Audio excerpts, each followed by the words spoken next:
바사의 고레스 왕 원년에 여호와께서 예레미야의 입으로 하신 말씀을 이루시려고 여호와께서 바사의 고레스 왕의 마음을 감동시키매 그가 온 나라에 공포도 하고 조소도 내려 이르되, 바사 왕 고레스가 이같이 말하노니 하늘의 신 여호와께서 세상 만국을 내게 주셨고 나에게 명령하여 유다 예루살렘의 성전을 건축하라 하셨나니 너희 중에 그의 백성된 자는 다 올라갈지어다.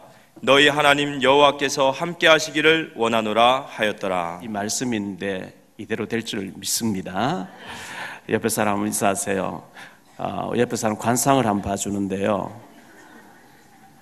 관상을 봐주는데 성경 말씀에 의지해서 관상을 봐주는데, 내가 보니 당신은 특별하게 쓰임받을 사람입니다.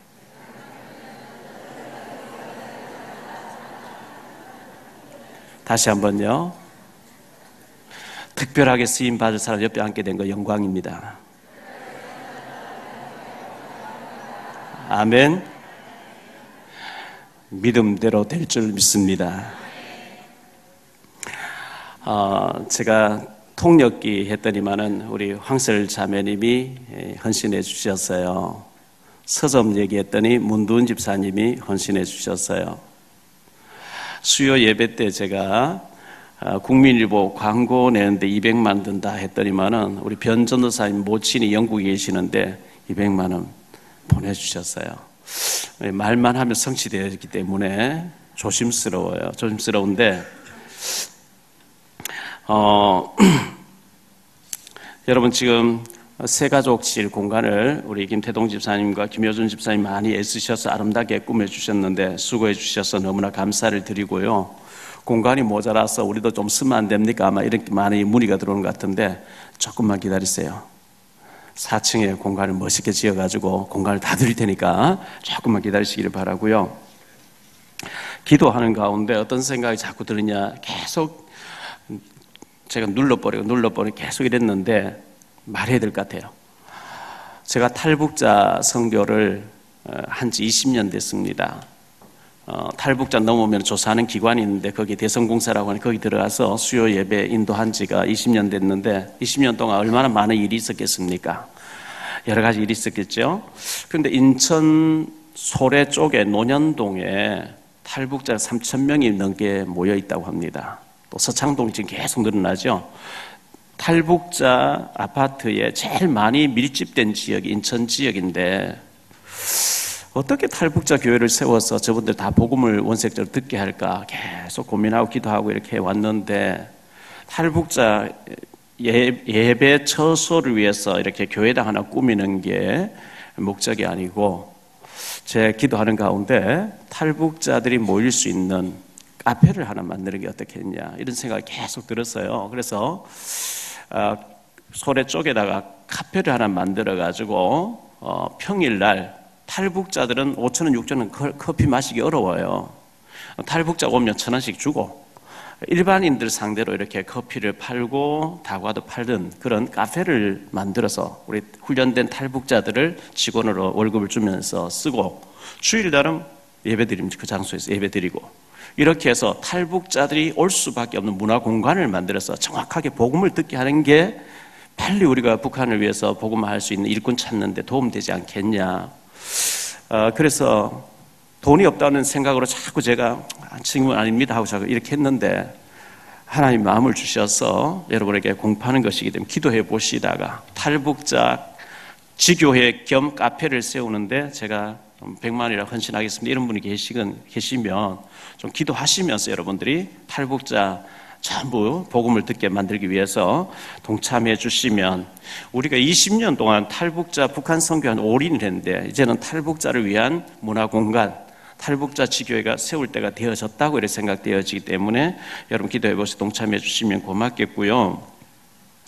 제가 유 목사님 만나고 25년 동안 현장을 뛰어다녔는데 하나님께서 은혜를 주셔서 지금 한국의 70% 이상 되는 미자립 교회들, 우리가요 사역을 해보면, 집회를 해보면 신학대학 다니는 전도사님들은 복음을 잘 안 받아요. 말씀의 은혜를 안 받아요. 왜냐하면 졸업하고 안수받고 개척교회 간판만 걸면 조영기 목사님처럼 될 줄로 좀 착각하고 있기 때문에 은혜를 안 받아요. 근데 막상 개척교회하고 10년, 20년 지나갔는데 10명, 20명 그 수준을 못 벗어나고 나면 갈급해져요. 목사님들이 막 갈급해요. 그때 가서는 막 힘들어하거든요. 목회를 그만둬야 되냐 말아야 되냐. 이분들에게 제가 경험했던 노하우를 전달해 드려야 되지 않겠냐. 그래서 거기에 대해서 미자립교회에서 자립교회로 가는 길이라고 하는 책을 이제 원고를 써서 지난 목요일날 매경 가서 이제 계약서를 썼어요. 6월 초에 나올 거예요. 그것을 이렇게 생각하고 기도하고 있는데 생각지도 않게 CBS에서 연락이 와서 TV 국장님이 지시를 내려가지고 새롭게 하우스 출연하라. 새롭게 하우스 제가 이번에 3번째 출연이거든요. 참 특이하잖아요. 그래서 그 말미에 가서 미자립교회에 대해서 많이 얘기를 했어요. 그래서 제가 아는 목사님이 국민일보 광고를 내서 목회담, 신앙담 해서 책을 내가지고 이렇게 세미나 하는데 제가 인천에서 하기를 가봤거든요. 그 광고료가 얼마냐 하니까 이분은 말해주지 않는데 제가 아는 국민일보 광고담 하시는 분을 물어보니까 200만 원이면 광고를 낼 수 있대요. 그러면 지금까지의 어떤 차원과 다른 진짜 목사님들이 개척교회 목사님 답이 없는 목사님들이 왔을 때 우리가 며칠 동안 집중 훈련해가지고 저는 산동네에 있으면서 시누이 가서 말씀 전하고 영접하고 낙심된 사람 확신 주고 막 이렇게 해서 살려서 그분들 우리 교회 온 게 아니고 자기 교회에서 다 헌신하고 충성하고 있거든요. 이 일을 계속했는데 하나님이 교회는 덤으로 응답 주셨기 때문에 그 노하우를 알려드려가지고 그 일을 해야 되지 않겠냐 이런 마음이 강하게 와서 어제 비서실에 말씀드렸고 여기서 알아듣고 정말 충격받고 복음으로 살겠다는 사람을 덕평으로 연결해서 진짜 전도가 되어지고 진짜 교회가 살도록 만드는 역할을 제가 해야 되겠다 이렇게 생각하고 있습니다. 그래서 이 일을 위해서 좀 기도해 주시기를 바라고요. 아마 다른 차원의 응답들이 있지 않겠냐 이렇게 생각하고 있습니다. 이제 5월 달에 우리 교회 27주년을 맞이해서 시라든지 그림이라든지 작품을 할 수 있는 사람 내달라고 했는데요. 전에 1년 전에 2년 전인가요? 한번 그 얘기했더니만 우리 랩런트 하나가 그림을 이쁘게 액자해서 가져왔는데 너무 섹시하게 그려왔어요. 아가씨가 뭐 가슴 볼록 이래가지고 해왔는데 제가 차마 걸 수가 없어서 제 방에 뒀어요. 그런 그림 그리지 말고 교회에 이렇게 벽에 전시해놔도 괜찮을 그런 그림을 그려와야지.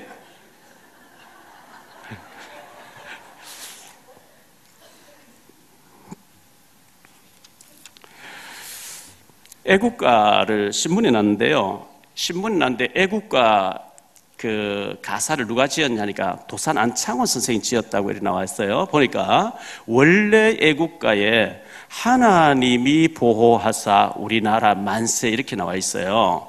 근데 불신자들이 하느님이 보호하사를 바꿨는데 보니 원 저자의 그 가사가 하나님이 보호하사 우리나라 만세. 애국가에 국가에 하나님이 보호하사 우리나라 만세 이렇게 들어가 있는 우리 대한민국 유일한 나라로 생각되어지고 하나님이 지금까지 보호해 주시고 사용하실 줄 믿습니다.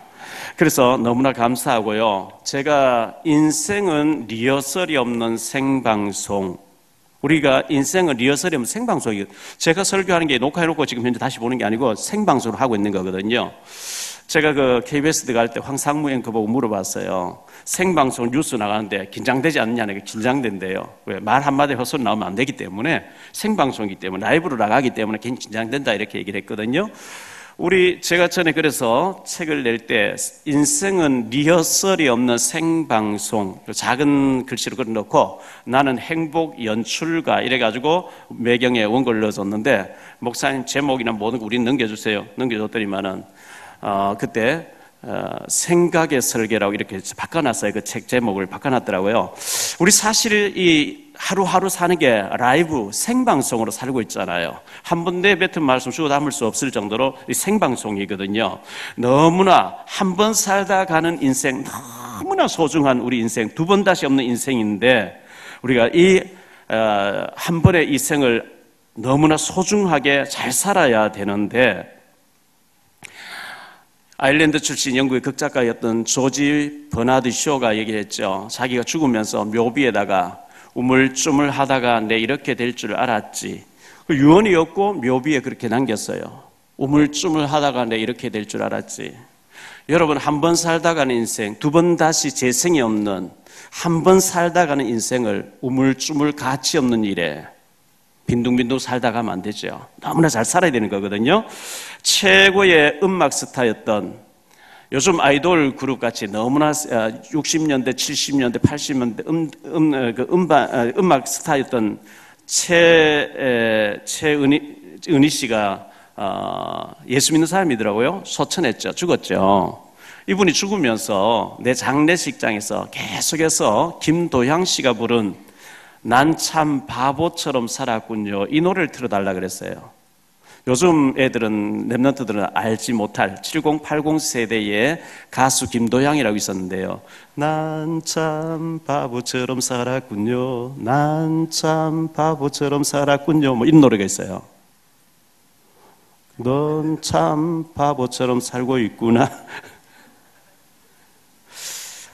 그 최고의 음악 스타였고, 뭐 영화보다 더 영화같이 북한에 납치돼 갔다가 다시 탈출했다 미국 살다 한국 와서 이렇게 했던 사람, 그렇게 잘 살았던 사람도 나가 돌아보니까 너무 잘못 살았다.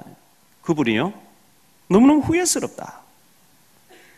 난 바보처럼 살았다, 이렇게 표현했거든요.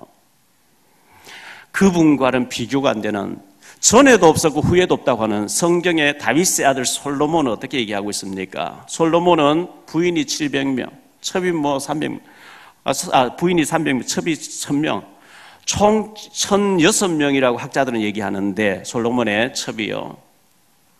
그 솔로몬은 전도서 12장에서 1절 8절에 나는 헛되이 살았다. 세상에 하고 싶은 거 다 해봤는데 헛되더라. 너희는 나처럼 헛되이 살지 말고 아주 창조주 하나님의, 하나님 원하신 대로 멋있게 살아라. 솔로몬의 결론입니다.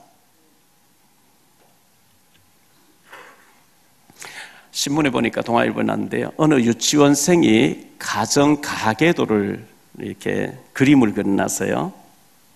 그러니까 아주 재미나게 그려놨어요. 제일 위에 가정의 대빵이 엄마라는 거예요. 그 옆에 아빠가 있어요. 본인이 있어요. 그리고 누나가 있어요. 지금 이게 그 기자가 이게 지금 현재 한국 가정의 실체라는 거죠. 여자들 무서워요. 여러분, 부인인데 잘 모이면 밥도 못 얻어먹어요 지금요. 지금 한국의 돈 제일 단위 높은 5만 원짜리 심사인데 여자 그림 딱 들어가 있잖아요.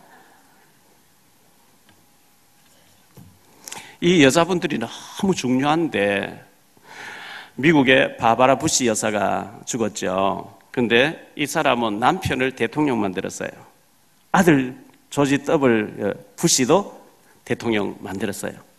세 번째 아들 제프 부시가 또 대통령 나오게, 아들아 참아라, 미국에는 이미 부시가 너무 많이 깔려있으니까 넌 참아라 이렇게 했다는데, 이 여자 한 사람, 바바라 부시, 이 여사 한 명이 남편도 대통령, 아들도 대통령, 또 다른 아들은 주지사로 너무나 멋있게 역할한 거죠. 그래서 언론이 막 찬사를 보내잖아요.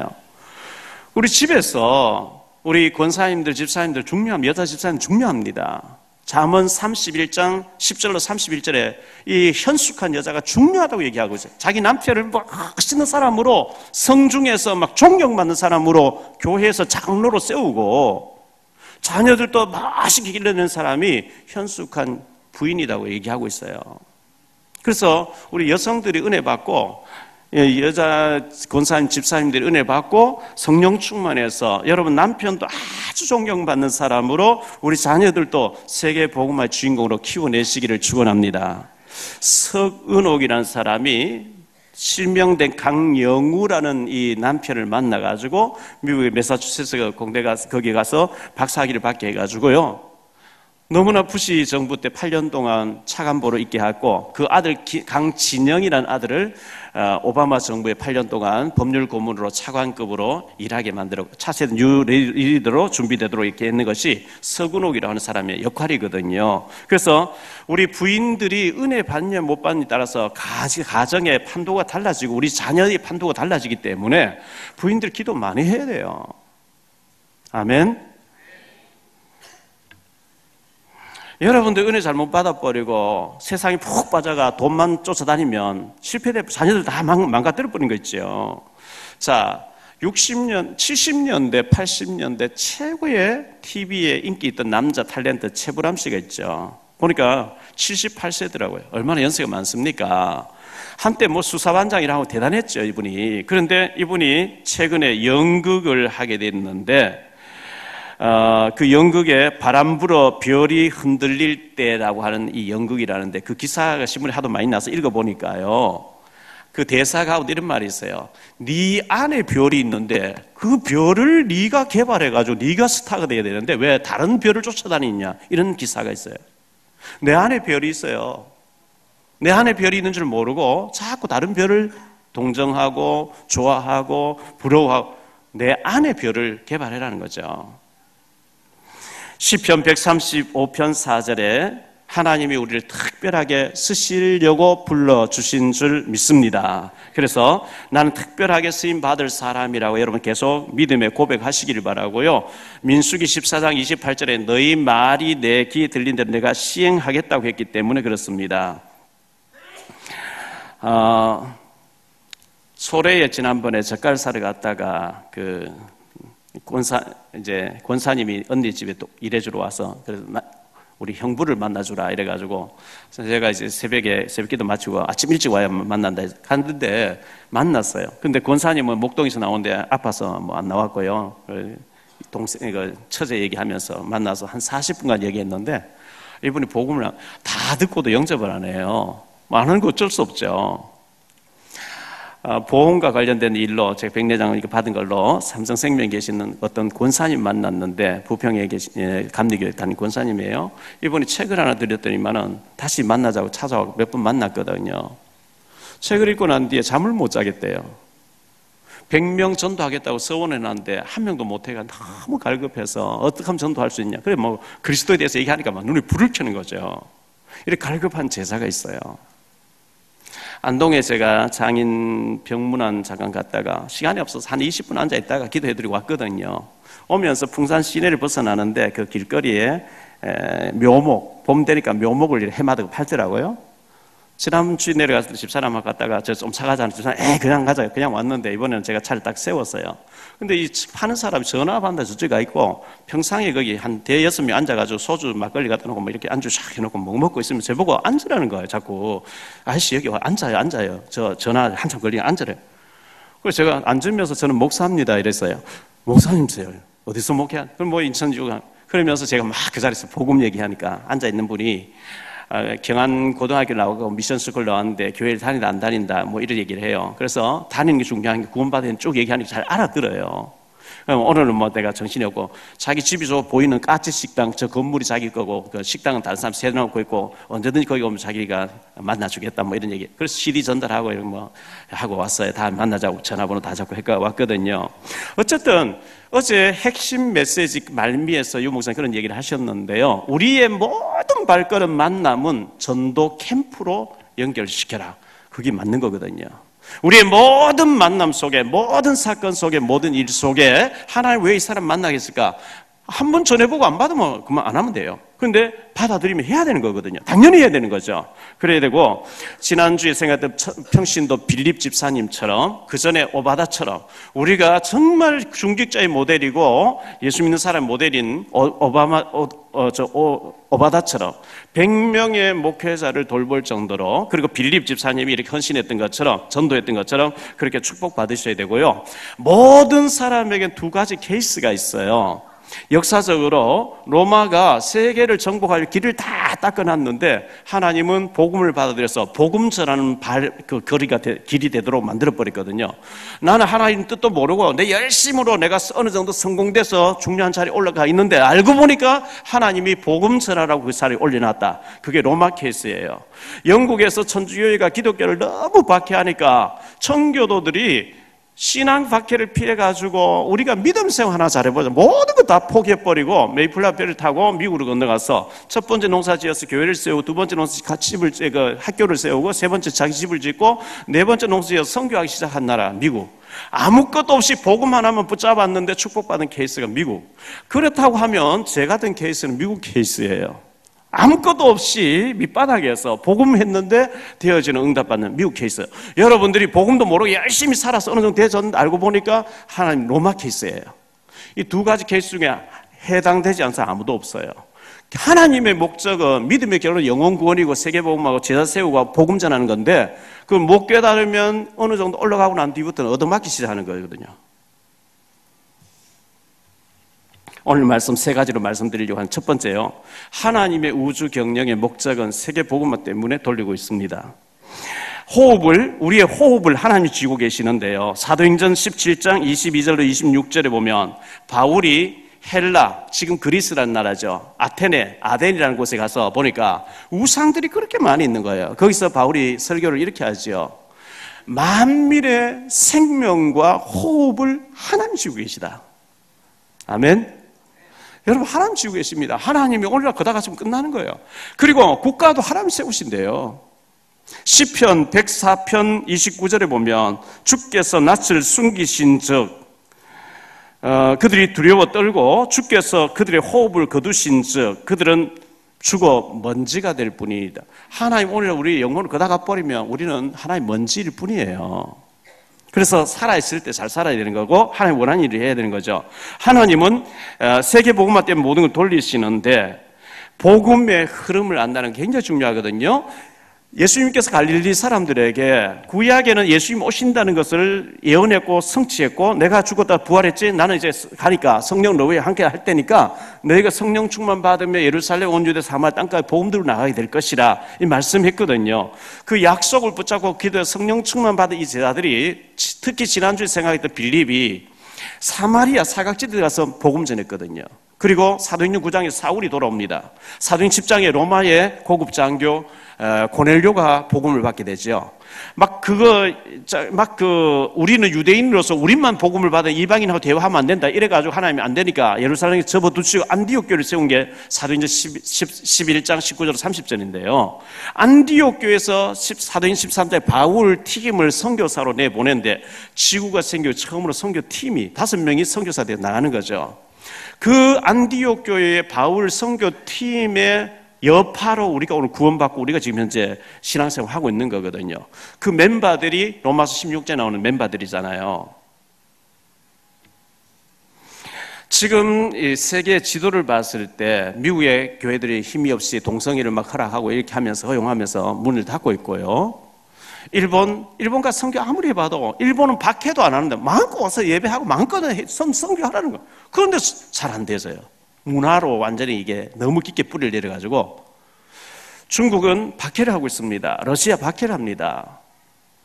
어디를 둘러봐도 이 한국교회가 세계 선교에 대한 중요한 나라이기 때문에 하나님이 너무나 우리를 중요하게 보고 계시는데 우리는 축복받을 이유 또 성공해야 될 이유 하나님 앞에 쓰임받을 이유를 알아야 되거든요. 사무엘상 17장 29절에 다윗은 그 형들에게 내가 어찌 이유가 없겠습니까? 내가 어찌 이유가 없이 여기 와 있겠습니까? 내가 어찌 이유가 없이 골리앗 앞에 나가겠습니까? 이유 있는 사람이었고 그 이유를 가진 다윗을 하나님은 목동에서 뽑아내서 최고의 왕으로 멋있게 서주셨거든요.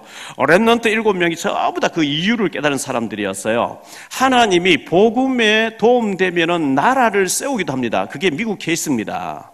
복음에 지장되니까 유대 나라 없애버렸어요. 1900년도 나라 없이 그들 떠돌아다니다가 1948년에 부분적으로 독립하고 이렇게 했죠. 폼페이 복음에 지장된 하나님 없애버리고 흔적만 남아있어요. 사도행전 12장 23절에 헤롯이 자꾸 복음을 막으니 하나님이 천사를 보내니까 주의 사자 치니까 벌레 먹고 죽었다 그러거든요. 사울 왕이 자꾸 이제 다윗을 괴롭히면서 복음이 지향되니 하나님 데려갔다고 이렇게 성경은 기록하고 있어요. 다니엘서 5장 1절로 31절에 보면 이 벨사살 왕도 복음이 지향되니까 하나님 데려갔다 이렇게 성경이 기록하고 있어요. 복음에 도움되면 요셉을 노예였는데 총리를 세우시고 복음에 도움되면 목동인 다윗을 세워서 최고의 왕이 되도록 하나님 만드시기도 하고 복음에 도움되면 하나님이 개인도 세우시고 국가도 세우시고 복음에 지향되면 개인도 데려가고 또 재앙을 내리기도 하고 나라를 없애기도 하고 하나님이 복음 중심 모든 걸 돌리신다고 하는 것을 염두에 두시기를 바라고요. 두 번째 생각할 말씀은 하나님의 절대 주권인데요. 하나님 미리 예언하셨어요. 하나님이 갑자기 어떤 일을 하는 게 아니고 미리 다 예언해놓고 하시는 거거든요. 다니엘과 그의 세 친구가 바벨론, 지금 이라크라는 나라의 전쟁포로로 끌려갔어요. 왕이 딱 테스트해보고 왕실에 있는 비서관들이 그렇게 하겠죠. 앞으로 우리가 유대나라를 다스려야 되겠는데 유대에서 잡혀온 똑똑한 애들 골라가지고 막 세뇌교육 시켜가지고 섭정하는데 쓴단 말이죠. 다니엘과 세 청년이 그렇게 뽑혔어요. 근데 느부갓네살 왕이 꿈을 꾸었는데 이 꿈을 그 술객들과 박수들을 모아놓고 이제 판정하는 대로 해야 되니까요. 내가 어젯밤에 꿈을 꾸었다. 너희들이 그 알아맞히고 해석을 해라. 이렇게 하죠. 그래서 술객과 박수들이 전부 하는 말이 왕이요, 그거는 신들이 하는 거지. 무슨 꿈을 꾸었다고 얘기해야 우리가 알아맞히지. 얘기도 안 해주고 알아맞혀라. 못합니다. 그건 못합니다. 다 몸을 쪼개라 그러거든요. 그때 다니엘이 잠깐만 시간을 주십시오 하고 기도하고 들어가서 꿈 해석을 하죠. 왕이 꿈을 꾸었는데 한 신상을 보았습니다. 머리에는 금이 있었고 가슴에는 은이 있었고 배는 동이고 다리는 철이었습니다. 근데 머리 부분은 바벨론 나라의 느부갓네살 당신입니다. 근데 얼마 지나서 70년 지나면 은혜 나라가 일어나서 당신을 치고 은혜 나라가 장악하게 될 겁니다. 배의 나라가 또 일어나서 은혜 나라를 칠 겁니다. 철의 나라가 일어나서 또 동의 나라를 칠 겁니다. 그렇게 예언했는데 그 머리는 바벨론 느부갓네살 왕이었거든요. 은혜 나라 메데 바사의 고레스라는 사람이 일어나서 바벨론을 치고 정복한단 말이죠. 그리고 동해 나라 헬라의 알렉산더 대왕이 일어나서 또 가슴의 나라 은혜 나라를 치게 되고 장악합니다. 그리고 철의 나라 로마의 가이사 황제가 일어나서 또 동해 나라를 칠 것이라 예언했는데 주님보다 주전 700년, 지금부터 2700년 전에 다니엘이 예언한 그대로 역사가 이루어졌어요. 오늘 본문 나오는 고레스가 그런 사람이에요. 예수님 당시 로마가 지배하고 있으면서 로마 군인들이 예수님 십자가 못 받고 빌라도가 결제하고 이렇게 했거든요. 예언된 대로 되어져요. 큰 틀에서 봤을 때 지금 뭐 트럼프, 푸틴 말이죠, 시진핑, 아베, 문 대통령, 김정은이 하는 것 같죠. 그들을 세워서 주님이 역사를 주장하고 계신 줄 믿습니다. 이거 안 믿으면 신앙생활 할 필요 없어요. 하나님이 말씀을 해놓고 말씀을 성취하고 계시는데 이사야 40장 6절로 8절에 보면 푸른 마루 꽃은 시들고 모든 인생은 풀의 꽃과 같은데 나 주여의 말씀을 영원하다 외쳐라. 우리 계단에 앞에 현관에 보니까 누가 꽃을 화분을 갖다 놨는데 얼마나 이쁜지요. 얼마나 붉게 아름답게 꽃이 피어있대. 한 주 지나고 나니까 박삭 시들어 버린 거 있죠. 꽃이 잠깐 한두 줄 피었다가 확 시들어 버린 것 같지. 모든 인생 그거 같대요. 하나님 보실 때. 그러나 하나님의 말씀은 영원히 성취될 줄을 믿습니다. 마태복음 5장 18절에 1.1핵도 변함없이 다 성취된다 이렇게 말씀하고 있거든요. 그러면 세계를 하나님이 어디로 맞추어가고 이 세계 우주 경영을 하고 계시냐 하니까 세계 복음화 쪽으로 움직이고 계시대요. 마태복음 24장 14절에 이 복음이 모든 사람에 다 전달되면 재림이 오신다 그랬거든요. 그러면 우리의 관심이 어디 있어야 되겠습니까? 하나님이 중요시한데 나도 중요시하고 하나님의 관심 집중해 나도 집중해 있어야 그 인생이 실패되지 않거든요. 하나님 중요하지 않다. 나는 그 중요하다 생각을 열어버린다. 실패를 답을 내놓고 가는 거예요. 하나님이 중요한데 나도 중요하다. 이건 완전 성공을 보장받는 하는 거거든요. 그러면 하나님은 세계복음화 중심으로 모든 것을 돌리시는데 우리가 혼자 세계복음 못하니까 한 분야를 해야 되는 거예요. 빌립 집사님이 다니면서 복음 전한 것처럼 그렇게 쓰임받으면 되는 거거든요. 세 번째로, 그러면 고레스 왕이라는 사람은 누구냐? 여기에 대해서 좀 알아봐야 되겠는데요. 메데 바사의 왕입니다. 마지막 왕이었습니다. 자, 지금 이란이라는 나라입니다. 이라크 옆에 이란이라는 나라인데요. 옛날에 이름이 바사라는 이름을 가지고 있었거든요. 이 메데 바사에 아스티아게스라고 하는 왕이 있었어요. 그에게 만다네라는 공주가 있었어요. 그런데 왕이 꿈을 꿉니다. 하나님이 불신자 성경을 모르니까 꿈으로 계시를 하거든요. 꿈을 꿨는데 만다네 딸 만다네가 소변을 봤는데 아시아를 전체 홍수나게 해버려요, 왕이. 그래서 술객도 다 불러놓고 야 내가 밤에 꿈을 꿨는데 우리 딸 만단의 공주가 소변 봤는데 아시아 홍수 나서 다 물이 잠긴다. 이게 뭐냐 이러니까 딸에게서 날 손주, 외손주가 왕권을 장악할 징조입니다. 해석한 사람들 그렇게 해요. 이 딸 만단의 공주 하체에서 포도줄기 하나 나오는데 이게 중동을 전체를 또 포도줄기로 덮어버려요. 또 의뢰를 하니까 똑같은 해석을 해요. 그래서 왕이 안 되겠다. 절대로 왕권을 외손주에게 줄 수 없다 이래가지고 이 딸 만다네를 저 외국의 지방 정부의 무명의 캄비세스라는 사람이 시집 보내버립니다. 시집 보내놓고 10달쯤 지났을 때 알아보니까 임신해서 만삭이 됐다는 거예요. 믿업지를 못해서 그를 친정에 와서 애를 낳아 초대합니다. 그리고 하르파고스라고 하는 비서실장이 특명을 내립니다. 산파를 집어넣어놓고 응애하고 애가 태어나거든. 딸이거든 살려라. 아들이거든 네가 데리고 나와서 무조건 죽이라. 왕의 특명입니다. 그런데 하르파고스라고 하는 이 비서실장이 그 일을 자기의 비서에게 맡깁니다. 자기가 직접 하지 않고 비서실장은 또 비서가 있거든요. 맡겼습니다. 그런데 그 비서실장의 비서가 딱 산파를 집어넣어 대기하고 있는데 아들이 나온단 말이죠. 왕이 주기로 했거든. 그 아들을 안고 자기 집으로 갑니다. 집에 가는데 그 부인이 애를 낳았는데 사산돼서 나와요. 죽은 애가 나와요. 그 아이를 갖다 묻어버리고 이 아이를 자기 아이로 키웁니다. 그 부인의 비서실장의 비서의 부인의 이름이 키노입니다. 키노. 그래서 그 부인의 이름을 따서 키로스라고 이름을 짓는데 그게 우리 성경에는 고레스라고 번역되어 있어요.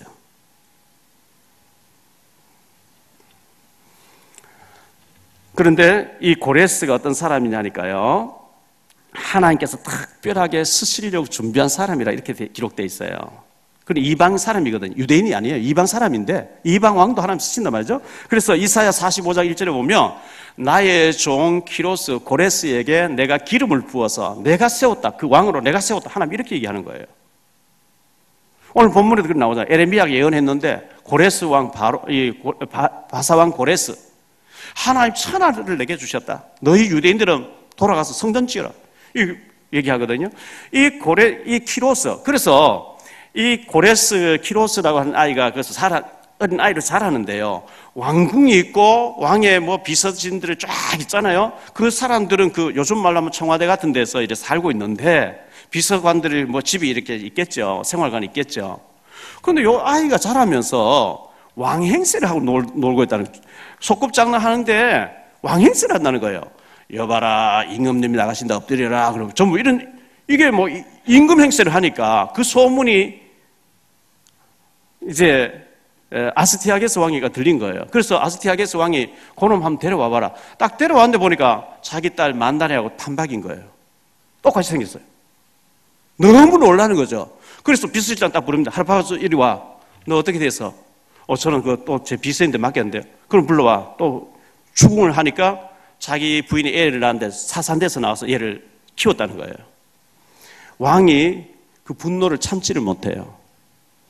그래가지고 비서관들 다 모여라 해서 왕이 식사를 저녁에 만찬을 배설했는데 하르파고스라고 비서실장을 왕 옆에 앉게 했어요. 고기 요리를 해서 먹었어요. 맛있대요. 그리고 그 앞에 소반을 네가 들기니까요. 그 아들의 비서실장의 아들의 머리가 담겨 있고요. 방금 먹은 게 아들의 시체를 요리했다는 거예요. 내 말을 어기는 자는 이렇게 되느니라. 알겠습니다 하고 소반에 이 머리를 들고 나옵니다. 그 비서실장이. 속으로는 분노합니다. 그 왕이 그 키로스를 만단의 공주에게 보내서 자라게 합니다. 이 아이가 자라면서 요즘 말로 하면 조폭같이 되어지면서 세력을 형성합니다. 이래가 그 나라를 정복하고 외할아버지 나라 바사를 쳐들어오는데 그때 비서실장 손을 잡아버립니다. 이래가 외할아버지를 물리치고 바사를 정복하고 난 뒤에 바벨론을 칩니다. 바벨론을 정복해버리고 모든 유다인은 너희 고국으로 돌아가 성전 짓고 하나님 앞에 예배드리라 이렇게 나옵니다. 이게 고레스예요. 자, 오늘 성경 한 장 넘겨서 에스라서 1장 한번 보겠습니다. 한 장만 넘겨보세요.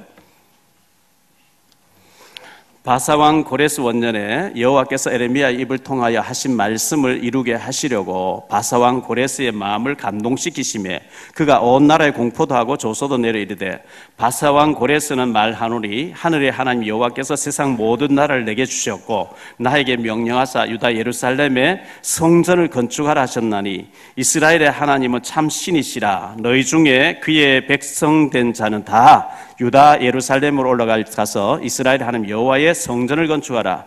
그는 예루살렘에 계신 하나님이시라. 뭐 쭉 나와요. 이방 왕인데 하나님 그 마음을 감동시켜서 포로되어 있는 이스라엘 백성 전부 고국에 돌아와서 성전 지으려 나오는 거거든요. 70년 동안 바벨론 포로로 끌려가 있었는데 에레미야가 너희들 바벨론 포로 끌려간다는 게 에레미야 34장에 보면 막 감옥 가두기도 하고 네가 왜 바벨론 핀느냐 막 핍박받았는데 그 말씀 그대로 성취되어졌거든요. 자, 결론적으로요. 지금 강대국의 국가 수반들 트럼프 뭐 시진핑 막 이렇게 만나고 이렇게 하는데 그분들의 마음을 그분들의 배후에 누가 조정하시냐? 하나님이 주관하시는 줄 믿습니다. 북한 주민들이 70여 년 동안 너무 주체 쌓아서 지옥을 가고 있으니까 바벨론에 70년 포로를 끌려갔었는데 하나님이 해방시켜준 고레스를 통해서 이방 나라 고레스 왕의 마음을 움직여가지고 고레스를 통해서 해방시켜주고 성전을 건축하게 하셨던 것처럼 트럼프가 문제가 많고 말도 함부로 하고 여러 가지 있지만 하나님 저런 오바마도 못했죠. 빌 클린턴 못했죠. 부시도 못했던 일을 저분이 어쨌든 하고 있는 거예요. 이런 때일수록 우리가 국가를 놓고 기도해야 될 줄 믿습니다. 로마서 13장 1절에 모든 권세는 하나님 세우신대요. 그러면 김정은 같은 김일성 같은 사람 왜 싸웠느냐? 한때 바벨론 나라의 그 악한 왕들도 하나님 세우셨어요. 한때 그렇게 해요. 그래서 잠언 16장 4절에 하나님은 악인도 악한 날에 적당하게 쓰신다 그랬거든요. 자, 이번 주간에 여러분 한 주간 동안 현장에서 우리가 살아야 되잖아요. 살 때 이번 주간에는 이방인 고레스를 쓰신 하나님, 우리나라에 외국에서 많이 와 있는 이방인 중에 예비된 사람 기도하시고 만나시고 차도 마시고 밥도 같이 먹고 한번 만나보세요. 이 다민족 놓고 기도해야 됩니다.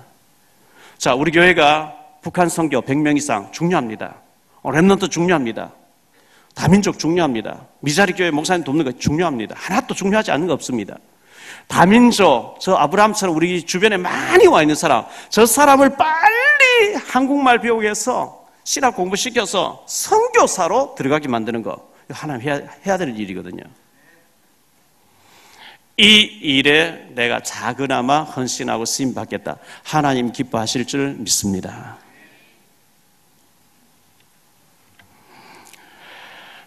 우리가 하는 모든 일에 하나님의 능력의 손이 함께 하시기를 주 예수 그리스도 이름으로 축복합니다. 다시 한번 옆에서 인사하세요.